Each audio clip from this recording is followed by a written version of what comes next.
Não? Agora sim. Agora deu até um raio, né? Bom dia, irmãos. Bom dia. Está nos visitando também?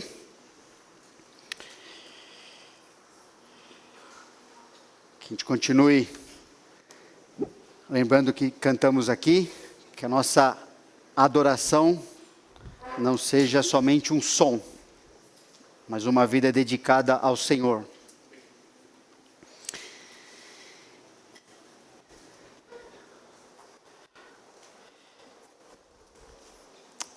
Nós estamos nessa série do Evangelho de Lucas, compromisso com Cristo, o que significa seguir a Jesus.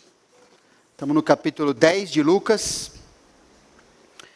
Hoje vamos ver do versículos 17 ao 24. Nós vimos nas últimas duas mensagens que seguir a Jesus significa que o Evangelho vai corrigir sua vida para que, como discípulo, você aprenda a estratégia bem-sucedida de fazer discípulos na realidade que mistura oportunidade e oposição. E nós vimos 10 pontos que compõem a estratégia do Senhor Jesus, que Ele nos ensinou os discípulos ali no envio dos 70, com uma estratégia para nos manter como discípulos que fazem discípulos e assim por diante. Vamos ver hoje que seguir a Jesus significa que o Evangelho vai corrigir a sua vida, para que como discípulo você aprenda a ter uma alegria semelhante à de Jesus. Então vamos ler o trecho aqui, tá bom? Vou ler. Lucas 10, 17 a 24. Então regressaram os 70, possuídos de alegria, dizendo: Senhor, os próprios demônios se nos submetem pelo teu nome. Mas ele lhes disse: Eu via Satanás caindo do céu como um relâmpago. Eis aí vos dei autoridade para pisar de serpentes e escorpiões e sobre todo o poder do inimigo, e nada absolutamente vos causará dano. Não obstante, alegrai-vos, não porque os espíritos se vos submetem, e sim porque o vosso nome está arrolado nos céus. Naquela hora, exultou Jesus no Espírito Santo e exclamou: Graças te dou, ó Pai, Senhor do céu e da terra, porque ocultaste essas coisas aos sábios e instruídos e as revelaste aos pequeninos.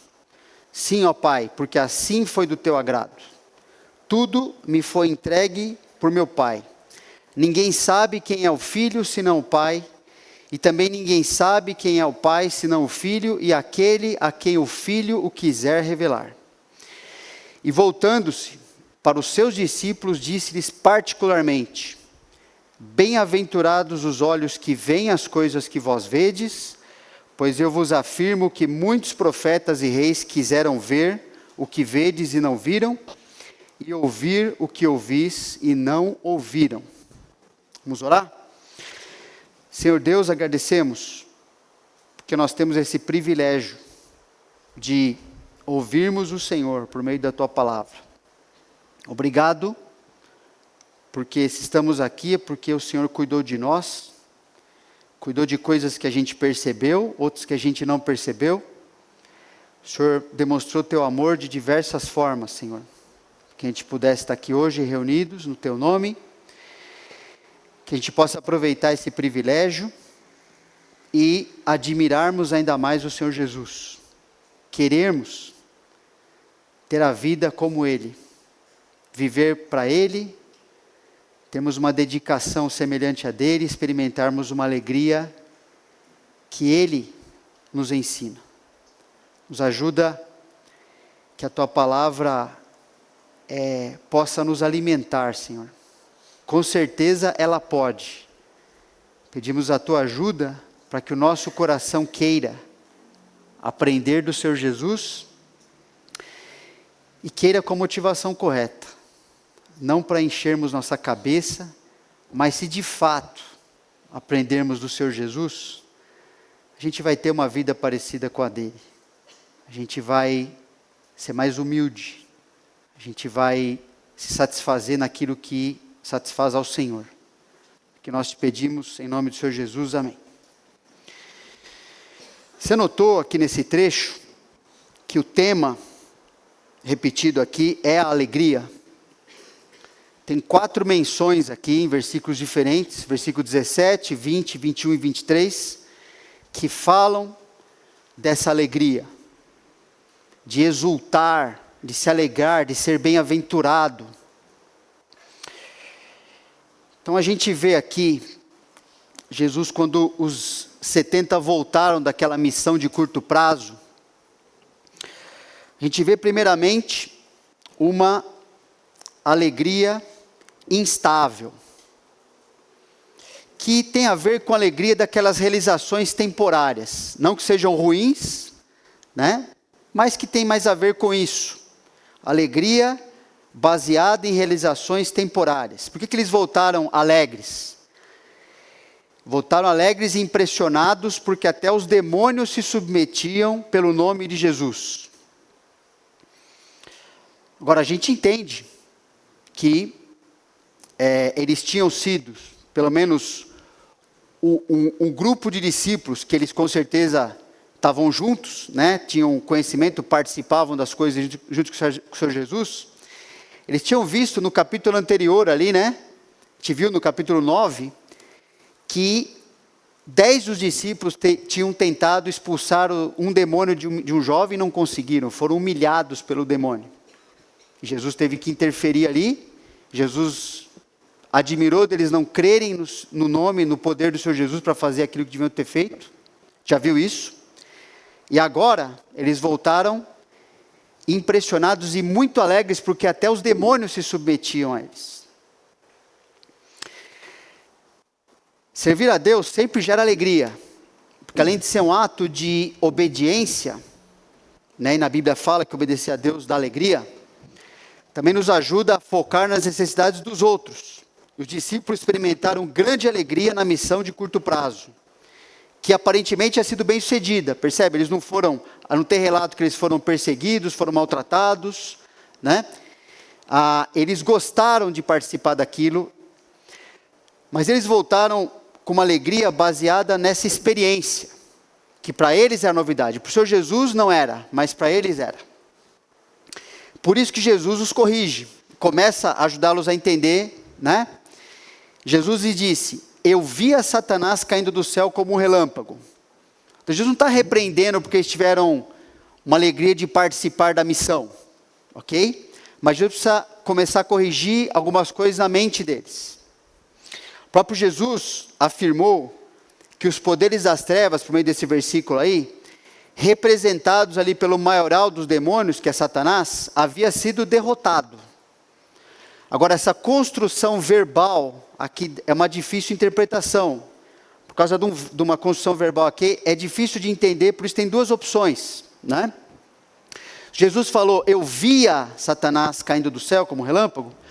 Pode se referir à visão da queda inicial de Satanás, que está descrito lá em Isaías 14 e Ezequiel 28 também. Que significa o quê? Jesus está se referindo a quando ele, como Deus pré-encarnado, antes de estar nesse mundo, estava presente no momento em que Satanás foi lançado do céu, deixando de ser um anjo de luz, passando a ser um anjo caído em rebelião contra Deus. Jesus pode estar se referindo a esse momento, que já tinha acontecido. Ou, ele pode estar se referindo à visão de uma queda de Satanás, ligada mais à ocasião da missão dos 70 ali. Jesus agora encarnado, né, presente ali, mas como Deus, ele estava presente em espírito durante a missão dos discípulos, né, descrevendo uma realidade espiritual que os discípulos não tinham condições de enxergar, mas Jesus tinha, porque ele é Deus, ok? Então, de certa forma, essa segunda possibilidade, ela também é dependente da primeira. Então, a primeira é uma interpretação preferível, vamos dizer assim, né? De algo que aconteceu, e agora estamos vendo, de certa forma, o resultado daquela queda inicial de Satanás. Okay? De qualquer modo, não precisa ficar tão preocupado Qual será que é exatamente? Não vai desenvolver isso aqui no tempo que a gente tem. Mas o importante é que os discípulos, Jesus está ajudando eles a entenderem o seguinte: eles só puderam subjugar os poderes das trevas, expulsando demônios em nome de Jesus, porque Satanás já está julgado e condenado. Está lá em João 16:11, não precisa anotar, está no seu material, depois você vai receber.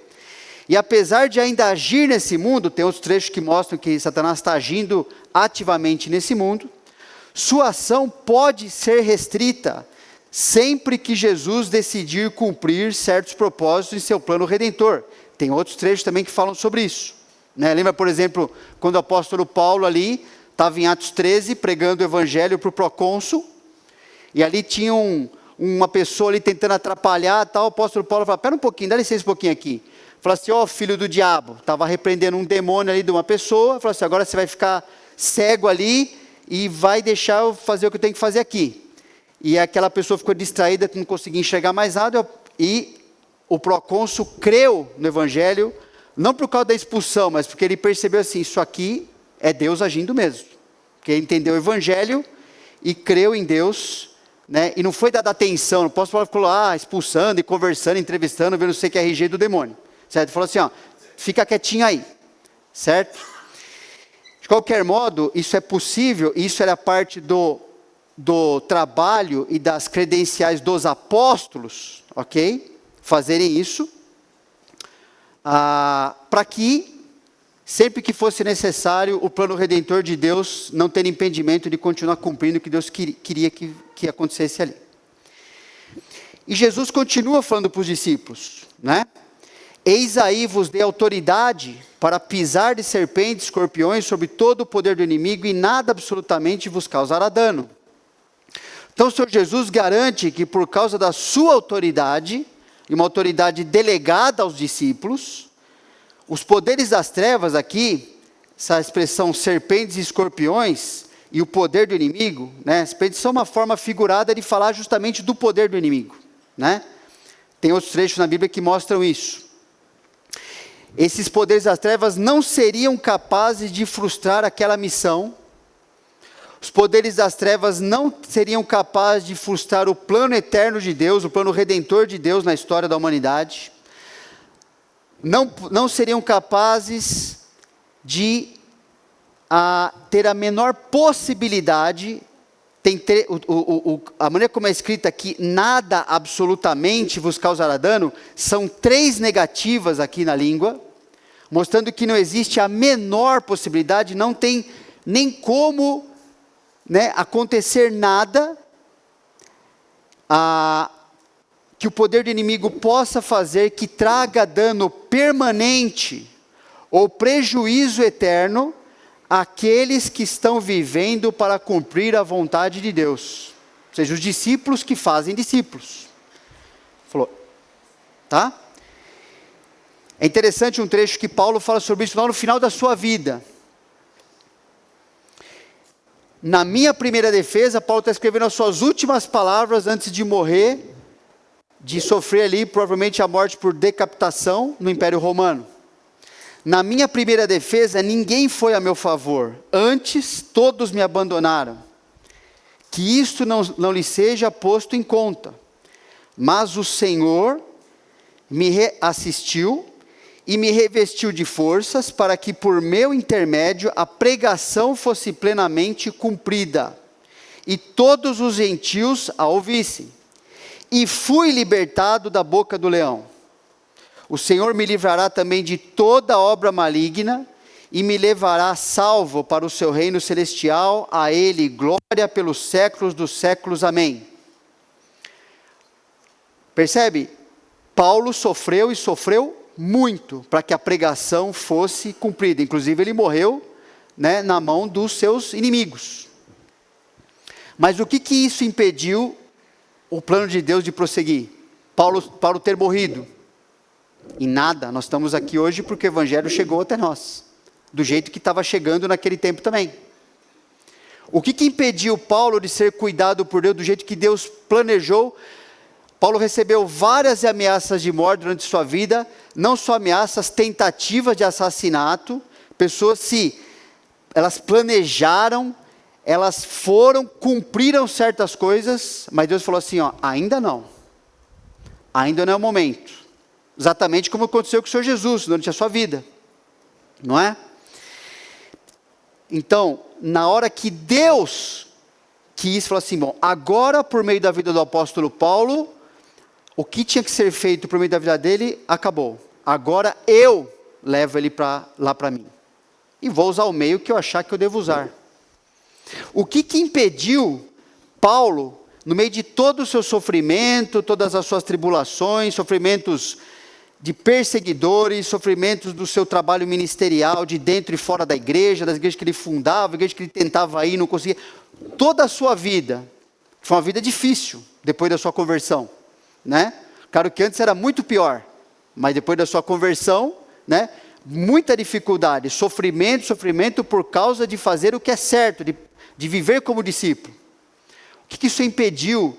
Toda essa perseguição, todo o inferno querendo prejudicar e matar e ameaçar e atrapalhar. O que prejudicou o crescimento do apóstolo Paulo? Nada. Ele estava cada vez mais satisfeito com participar da vida semelhante à do Senhor Jesus, experimentar a graça em suas fraquezas mais profundas, que o poder de Deus estava lá à sua disposição, que o amor de Deus estava lá à sua disposição para continuar fazendo o seu papel e principalmente sendo transformado à imagem do Senhor Jesus, que é o que ele mais queria. E é o que cada crente deve querer também. Então Jesus está falando assim, ó, mesmo que sofre, cristão vai sofrer. Jamais sofrerão algo que lhes traga prejuízo definitivo, ou que lhes tire aquilo que realmente almejam. O que Paulo almejava? Estar com o seu Senhor, ser transformado, cumprir o seu ministério, ser fiel a Deus. Nunca foi impedido de fazer isso, e nem nós somos, não é? No final, todas as coisas cooperam para aquilo que Deus preparou para a nossa vida, que é esse alvo, certo? Nesse momento, inclusive, enquanto a gente está aqui confortável, prestando atenção, tendo toda a condição de aprender da palavra do Senhor, neste exato momento, tem muitos irmãos e irmãs que estão sofrendo por viver e anunciar o evangelho aí fora. A gente pode estar sofrendo alguma coisinha às vezes, né? Mas perseguições estão acontecendo, desde perseguições declaradas e violentas, abertas contra essas pessoas, até aquelas que normalmente a gente sofre, aquelas mais sutis, mas que causam desânimo, que podem tentar nos desviar do que a gente deve fazer com a nossa vida. Agora, a alegria que estava relacionada a algo temporário precisava ser corrigida, assim como precisa ser corrigida na nossa vida também. Então, eles tinham presenciado uma ação demoníaca que humilhou vários deles, e agora eles viram, nossa, agora nós conseguimos, agora os demônios estão submissos a nós. Vários comentaristas entendem que essa alegria temporária precisa ser corrigida por uma coisa importante, uma realidade que, assim como os demônios caíram por meio do orgulho, os próprios discípulos poderiam cair, se desviar, deixar de ser úteis aos propósitos de Deus, se por meio do seu próprio orgulho, se achassem especiais devido ao ministério que eles exercem ou exerciam para Deus. Porque isso é um perigo verdadeiro. Essa foi justamente a advertência do apóstolo Paulo contra a imprudência de colocar em posição de liderança no ministério alguém que não demonstrou qualificação e maturidade espiritual suficiente. Como está lá em 1 Timóteo 3, 6 e 7. Eu não sei se eu coloquei o trecho aí. Não coloquei. Mas aquele trecho famoso, que Paulo está falando para Timóteo, as qualificações ali para o ministério, né? Ele fala assim, não seja alguém novo convertido, tal, para ter essa posição. Por quê? porque ele vai se ensoberbecer. E se ensoberbecer, ele vai cair por causa do mesmo erro que Satanás caiu, que foi o quê? O orgulho. Os demônios, né, e o próprio diabo, de acharem que eram... Não, nós não precisamos nos submeter a Deus. Nós não precisamos nos submeter àquilo que Deus falou que nós devemos. Nós vamos viver, nós vamos tomar as nossas próprias decisões, ver do nosso jeito. E Paulo falou, se colocar alguém assim, vai ele ser prejudicado, vai sofrer um dano e vai danificar todo o ministério. Por causa do orgulho. Então esses discípulos, Jesus também está protegendo essas pessoas, assim, não fique impressionado com essas experiências passageiras, temporárias, porque isso não sustenta a vida cristã de vocês nem de ninguém. Experiência é algo, pelo próprio nome, passageiro. Não é?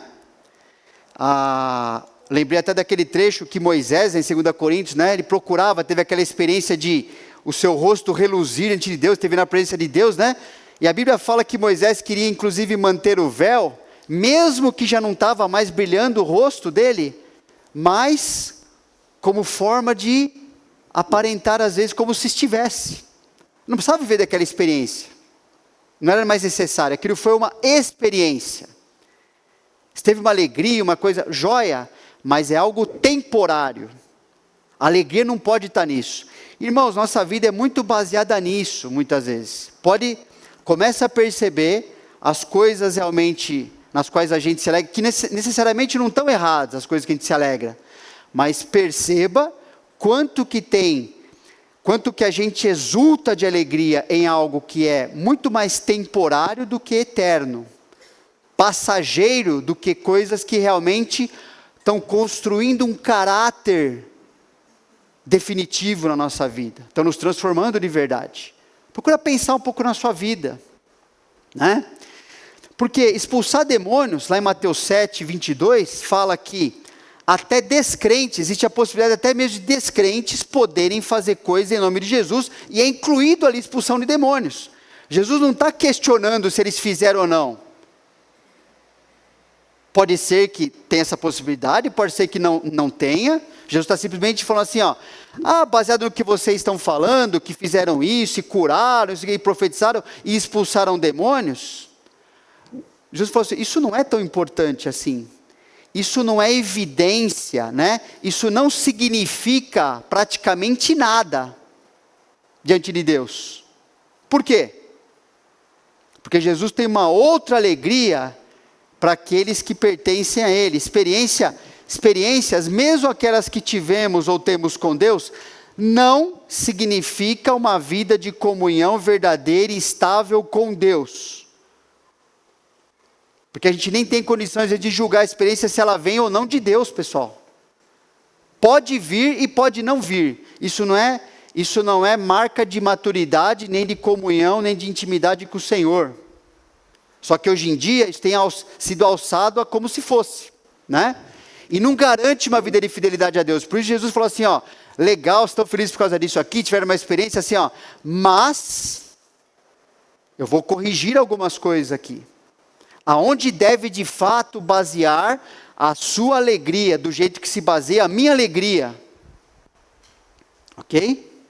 É importante a gente lembrar disso. Porque hoje em dia, e cada vez mais, e até falsos mestres usam desse tipo de artifício, né? Até dessa artimanha, até de charlatanismo, para que as pessoas olha, como essa pessoa é de Deus. Será? Você vive com ela? Você sabe como é que é o caráter dela? Como é que ela vive, né? Não tem lá, por exemplo, nas qualificações ministeriais, lá em Timóteo 3, que o pastor ou missionário deve expulsar demônio. Não está escrito. Mas deve governar sua família, deve cuidar da sua boca. Entende? Isso está lá. Porque uma coisa pode ser medida como caráter e relacionamento com o Senhor de verdade, e outra pode ou não acontecer, não faz, é meio irrelevante. Se Deus quiser dar uma experiência, tá bom ele achar que deve, ok, mas isso não é atributo espiritual de ninguém. Já falamos sobre isso, repito, a igreja de Corinto era cheia de experiências, acontecia um monte de coisa lá. E Deus falou que eles eram uma igreja carnal. Não era uma igreja espiritual que realmente vivia biblicamente, que gastava a sua vida em amor a Deus e aos outros, porque isso é caráter transformado. Então a gente tem que tomar bastante cuidado, esse alerta, né? Então Jesus vai mostrar para os discípulos então a correção da alegria instável. No versículo 20, que é a alegria da salvação eterna. Não obstante, Jesus fala, alegrai-vos, não porque os espíritos se vos submetem, e sim, porque o vosso nome está arrolado nos céus. É aqui que a alegria instável é corrigida. É aqui que uma alegria menos madura é corrigida. Lá em Jeremias 17, interessante esse trecho, fala assim, ó Senhor, esperança de Israel, todos aqueles que te deixam serão envergonhados. O nome dos que se apartam de mim será escrito no chão, porque abandonam o Senhor, a fonte das águas vivas. Percebe? O trecho lá de Jeremias, aquele trecho conhecido, né? A gente fala muito desse trecho, lembra? Onde está lá, quem conhecerá o coração, se fosse eu que conheço, quadrinho coração, né? Enganoso o coração, a gente fala muito, mas ele continua, né? Esse trecho. O nome de uma pessoa, tem que entender, o nome de uma pessoa aponta para o seu caráter. Por isso que o nome de Deus fala dos seus atributos, do seu caráter, quem ele é, o que ele faz. Okay? Então, o nome dos que se apartam tem a ver com o caráter dessa pessoa. Então, Deus está falando o que aqui? O nome de uma pessoa aponta para o seu caráter, para a sua dignidade, para a sua posição. Portanto, ter seu nome escrito no chão, aqui, significa uma pessoa ter existido perante Deus, até o povo de Israel dentro do povo de Deus, mas ter se tornado esquecido e desprezado por Deus. O nome no chão é um nome que é apagado com facilidade, não fez diferença.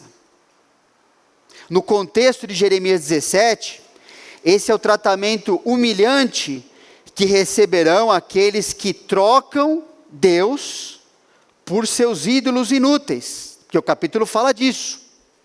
Confiavam em homens, confiavam nos seus ídolos, viviam do seu jeito, e fala assim, então, essa pessoa que trocou Deus, a fonte de água viva, pelos seus pensamentos, suas ideias, seus ídolos, pelo aquilo que ele estava buscando, e não o que Deus queria para ele, vai ter seu nome escrito no chão, vai ser pisado, vai ser esquecido, o vento vai levar embora. Aqueles que não se submeteram a Deus, como resultado de confiar em si mesmo para construir suas vidas inúteis, ao invés de confiar em Deus, que dá propósito, sentido, direção, transformação para a nossa vida. Mas Jesus está falando que existe, né, um livro no qual os nomes de outro tipo de pessoa está registrado ali. Na verdade, é o mesmo tipo de pessoa, é tudo pecador, não é?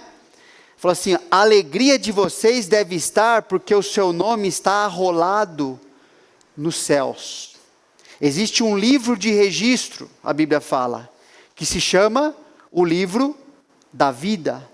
Um documento criado por Deus e registrado no céu, que garante que os nomes daqueles que estão ali registrados recebam e jamais percam a vida eterna dada por Deus para essas pessoas. Então, um trecho que fala sobre isso é Apocalipse. Tem outros trechos, né? Tem vários, desde o Antigo Testamento, fala em Êxodo, em Daniel fala também. E adorá-la-ão, está falando de pessoas que são descrentes no tempo da tribulação, quando o inimigo vai estar se manifestando de maneira mais aberta nesse mundo, e adorá-la-ão todos os que habitam sobre a terra. Quem essas pessoas que adorarão o inimigo? Aqueles cujos nomes ficaram lá no chão, não foram escritos no livro da vida do Cordeiro que foi morto desde a fundação do mundo. Jesus falou, É aqui que deve estar a tua alegria maior e mais exultante. É por causa disso aqui. Não é por causa do que a gente faz e é passageiro. Nem das experiências com Deus que são passageiras muitas vezes. Mas é porque o seu nome está nesse livro. Por terem abandonado a confiança em si mesmos e reconhecido que somente Deus é confiável, reconheceram em Jesus o seu Salvador e Senhor, capaz de perdoar seus pecados e ensiná-los a viver para Deus. E foram colocados nesse livro. Esse livro, percebe, já estava escrito com o nome dessas pessoas antes de Jesus ter feito tudo o que ele fez por elas. Deus já tinha decidido, falou assim, ó, essa pessoa vai estar lá. Escrevi o nome dela aqui, nesse livro. Jesus falou, não fica alegre, não bota a tua alegria, não fica dependendo emocionalmente de você ter passado por isso ou por aquilo, mesmo nas coisas da obra de Deus. Mas a tua alegria tem que estar assim, ó, eu pertenço a Deus. Deus me escreveu no seu livro eterno. E esse nome nunca vai ser apagado de lá, graças a Deus. O fato de pertencer a Deus é a nossa alegria inabalável. É a nossa alegria inabalável. Mesmo as experiências mais extraordinárias da sua vida cristã, pela própria definição, são todas passageiras. Percebe? O apóstolo Paulo, na última coisa que ele escreveu, que a gente acabou de ler lá, ele podia ter descrito assim, então, as pessoas me abandonaram, mas ele podia puxar uma lista, mas eu fiz isso, eu fiz aquilo. Ele não falou nada disso. Ele falou assim, eu estou seguro, porque o meu Senhor agora está me levando para o seu reino, para a sua glória. É só isso que me interessa. Todos me abandonaram, mas porque o meu nome está escrito naquele livro, o Senhor não me abandonou. Eu estou com Ele, e estou com Ele para sempre. Somente a certeza de pertencer a Cristo é garantia eterna, que garante ser continuamente transformado espiritualmente nessa vida, e que garante recompensa eterna de ser semelhante a Cristo, glorificando o Pai quando estiver na eternidade com Ele. Porque o meu nome está escrito no livro da vida. E não foi você que escreveu por causa das suas obras, por causa da sua inteligência, por causa do seu pensamento, as coisas que você fez, deixou de fazer. A gente só fez uma coisa, que participou do livro da vida. Os nossos pecados. É só isso que a gente fez.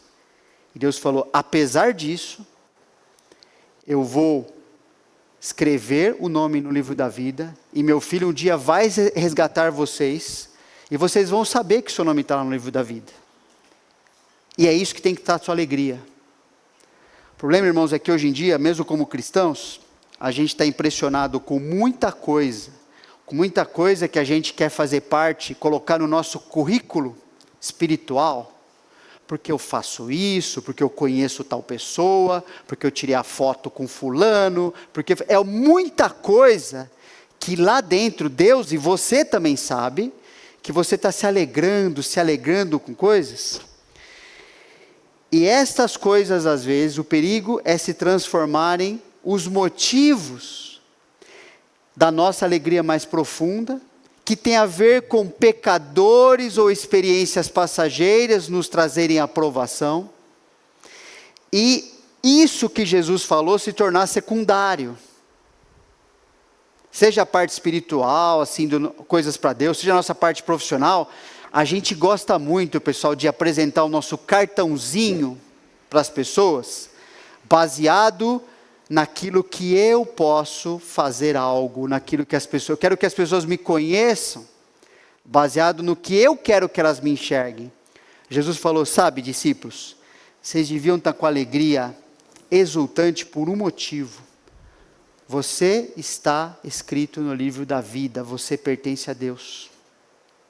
Se apresente dessa forma, entende?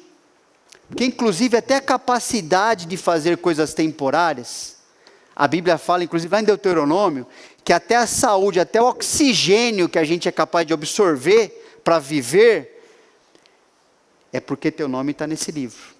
Porque senão, seria como palha que o vento dispersa rapidinho. O problema é que a gente, ao invés de se alegrar por causa do que o Senhor Jesus está falando, a gente quer se apresentar e se alegrar e querer que as pessoas se alegrem por causa desses motivos.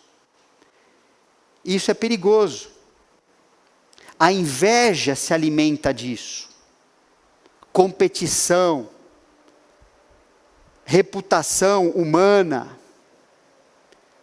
que podem tomar o lugar na nossa vida, se a gente não seguir o que Jesus está falando, de esse lugar de alegria verdadeira.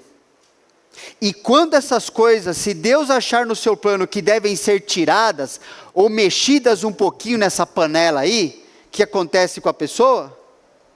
Ela desanima, ela se entristece, ela se desvia, porque é onde estava o coração dela, é onde estava a alegria dela, e não podia estar ali. Ela devia ter estabilidade de vida, que só existe porque o seu nome está escrito no livro da vida. É isso que sustenta a gente.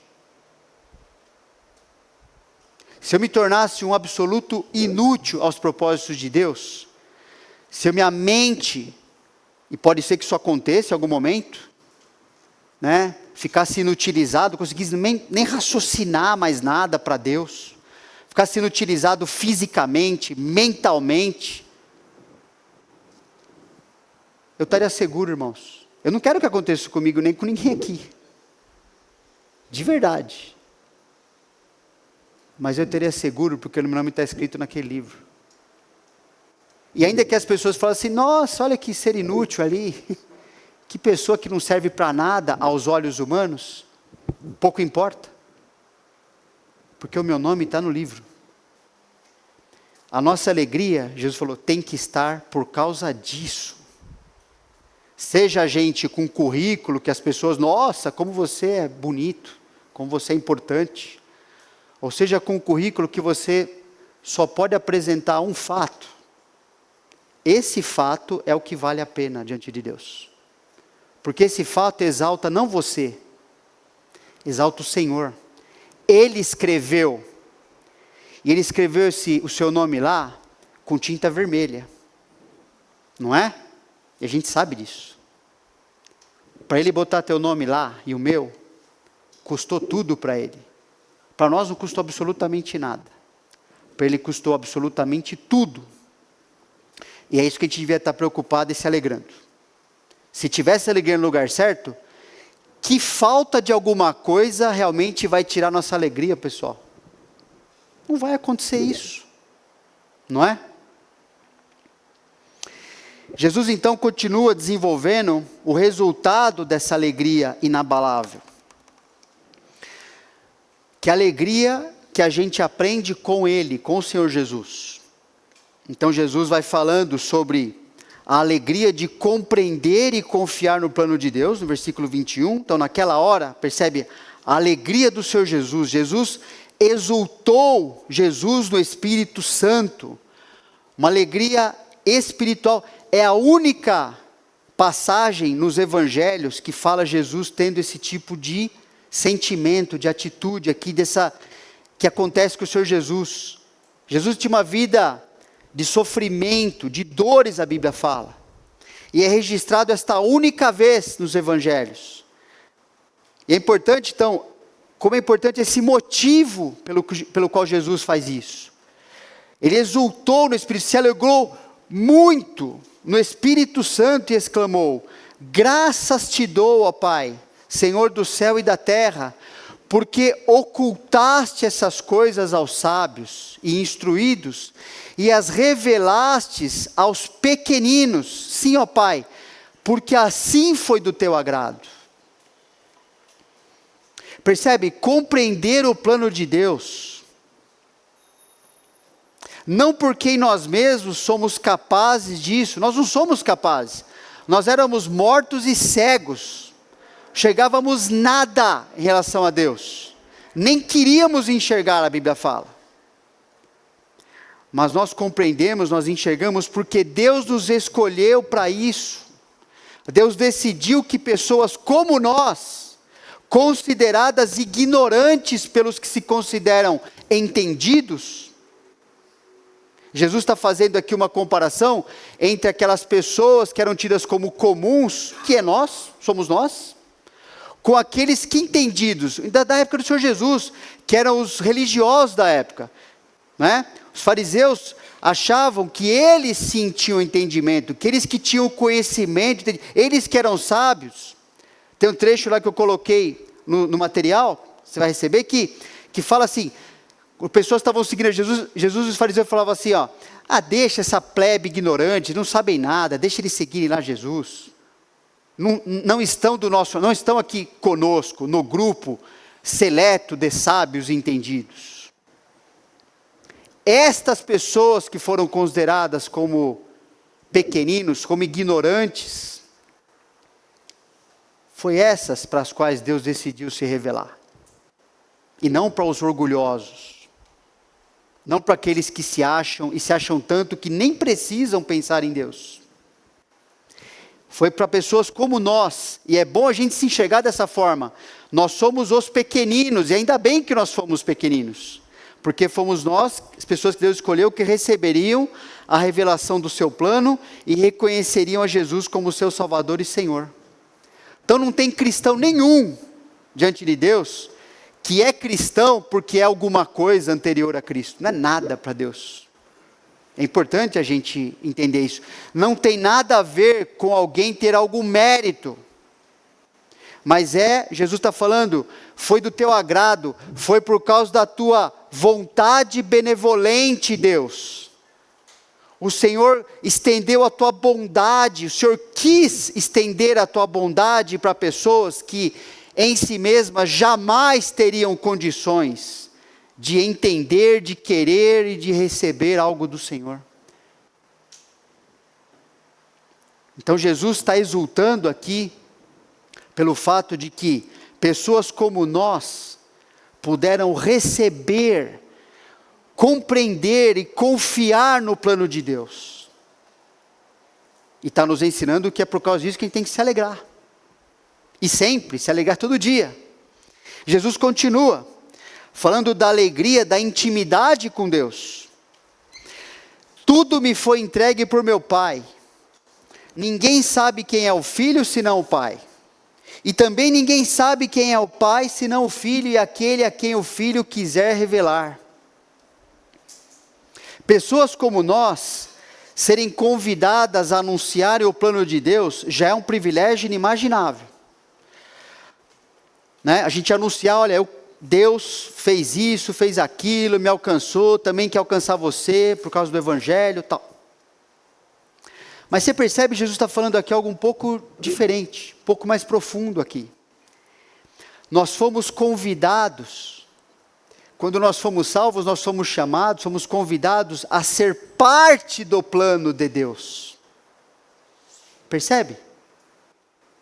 E olha quem nós somos em nós mesmos, pessoal. Quem nós seríamos se não fosse o Senhor Jesus ter nos resgatado? O que nós estaríamos fazendo da nossa vida nesse momento? Até fazendo coisas até aceitáveis aí fora. Mas pensa, viver aqui um período, 80, 100 anos no máximo, partir e ser um pó. Acabou. E sofrer eternamente por causa dos nossos pecados.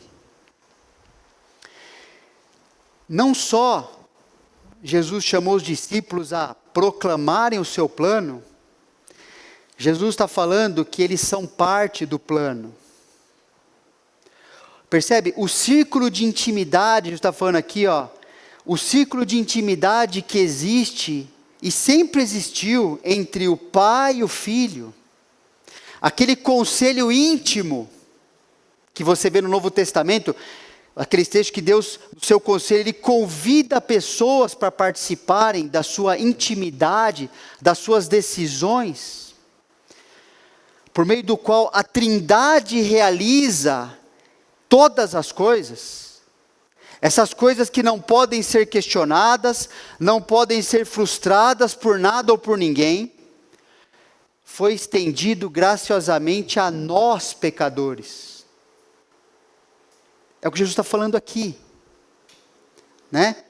Pai, eu conheço o Senhor me conhece, e ninguém te conhece a menos que eu revele para essa pessoa quem é o Senhor. E essas pessoas agora fazem parte disso. Elas conhecem a Deus. Elas são conhecidas por Deus. Eu chamo essas pessoas pelo nome delas, porque o nome delas está no livro. Elas fazem parte do nosso círculo de intimidades, Pai. Entende? Eu cuido delas, elas fazem parte da nossa família, Pai. E farão para sempre parte da família.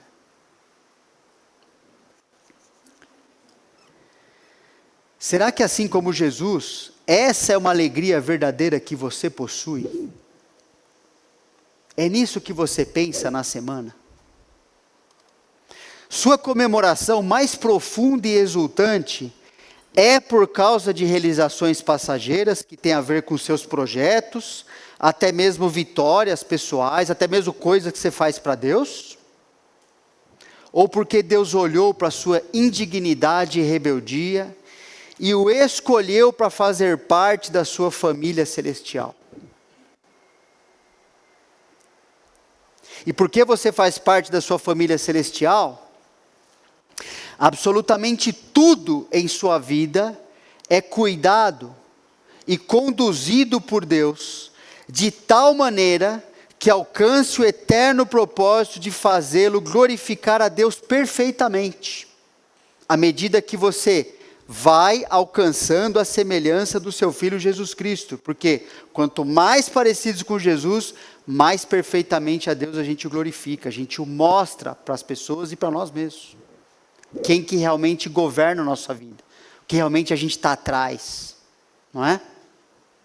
Esta é uma intimidade que não só revela o que você deve fazer com a sua vida, mas que realmente capacita você a obedecer a Deus em cada área da sua vida que Ele quer que você faça, capacita você a lidar com cada sofrimento, porque você faz parte da intimidade com o Senhor, capacita você a ser útil em qualquer ambiente, a ministrar a qualquer tipo de pessoa, e por meio de você viver dessa forma, você é capaz de demonstrar amor a Deus, pensa bem.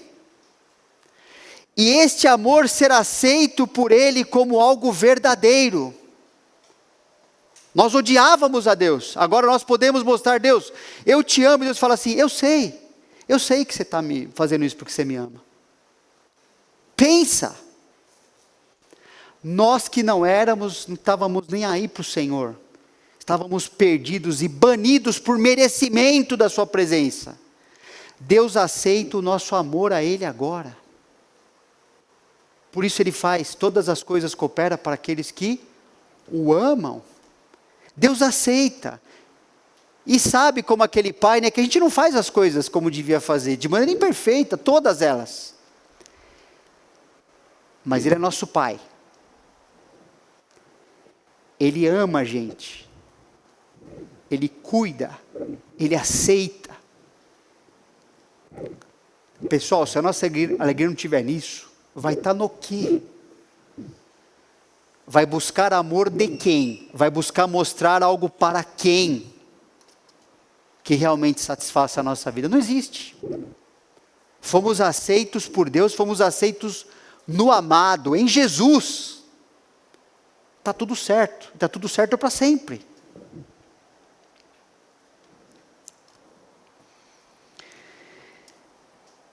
Jesus fala finalmente da alegria de interpretar tudo pela perspectiva de Deus. Voltando-se para os seus discípulos, disse-lhes particularmente. Jesus chamou ele no cantinho, né?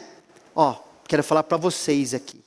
Bem-aventurados os olhos que veem as coisas que vocês veem, pois eu vos afirmo que muitos profetas e reis quiseram ver o que vedes e não viram, e ouvir o que ouvis e não ouviram. Então Jesus se dirige aos discípulos de maneira particular e explica que a intimidade que temos com Deus nos torna pessoas muito privilegiadas. Um privilégio que muitos profetas e reis não tiveram. Eram pessoas muito influentes, pessoas poderosas, importantes da história, mas não conseguiram estar presentes nesse momento da história da humanidade em que poderiam ver e ouvir o Senhor Jesus. Nós podemos entender a história toda. Nós somos parte do que Deus está fazendo nesse mundo e na eternidade. Não por nosso mérito, mas porque Deus escreveu nosso livro lá, nós somos naquele livro. Cada um de nós que já foi salvo por Jesus, é considerado por Deus como sendo bem-aventurado. Motivo de exultar e se alegrar e dar tudo certo. Como tendo uma alegria que ninguém pode retirar de nós, pessoal. Não importa o que aconteça. É parte da nossa identidade ser bem-aventurado. É parte do que nós somos em Jesus. Recebemos isso também. Nós podemos influenciar pessoas para que reconheçam e sejam salvas por Jesus. E ninguém é mais importante do que Ele. Nós somos seus embaixadores. Ainda que o mundo nos odeie, qual a diferença que isso faz para nós? Nós continuamos sendo o que Deus falou que nós somos.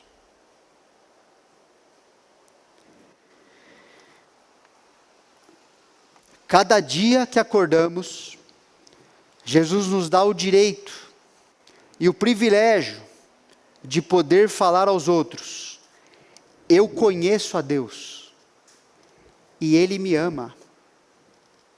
Eu posso apresentar Deus para você. Ele me autorizou. Ele é meu pai, eu sou da família dele. Ele me autorizou a ajudar você a conhecê-lo também. E eu posso ajudar você a entender a sua vida da única perspectiva verdadeira que realmente importa. E ajudá-lo a ter a sua vida transformada por Ele. Isso não é algo que alguém de fora, não é um discurso vazio, não é uma ideia. É porque nós somos dessa família, desse grupo. Nosso nome está lá. Entende? E Deus falou: esse é o motivo pelo qual a gente tem que se alegrar cada dia. Que vai ajudar a gente a lidar com qualquer coisa. Vamos viver fiel, com a ajuda do Senhor também, que nos capacita tanto a querer quanto a fazer o que Ele quer com a nossa vida, certo? Amém? Vamos para o nosso intervalo, irmãos.